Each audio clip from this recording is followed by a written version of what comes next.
სუპერკომპიუტერმა ჩემპიონთა ლიგაზე კვარას პარი სენ-ჟერმენის მეტოქეები დაასახელა.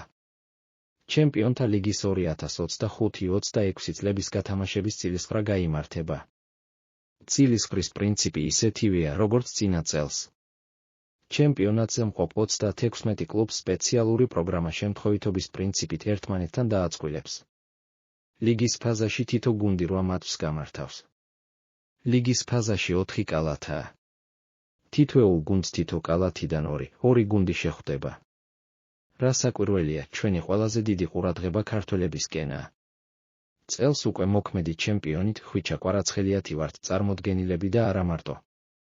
მის გარდა ლიგაზე გიორგი მამარდაშვილი, გიორგი ქოჩორაშვილი, გიორგი ზარია და ლუკა გადრანი ითამაშებენ. ერთ-ერთმა საფეხბურთო გამოცემამ სუპერკომპიუტერს PSG-ს მეტოქეები წინასწარ დაასახელებინა. 1 მატჩი დორტმუნდის ბორუსია 2 მატჩი მანჩესტერ სიტი 3 მატჩი ბენფიკა 4 მატჩი იუვენტუსი 5 მატჩი PS 6 მატჩი ბოდო გლიმტი 7 მატჩი კაირათი 8 მატჩი გალათასარაი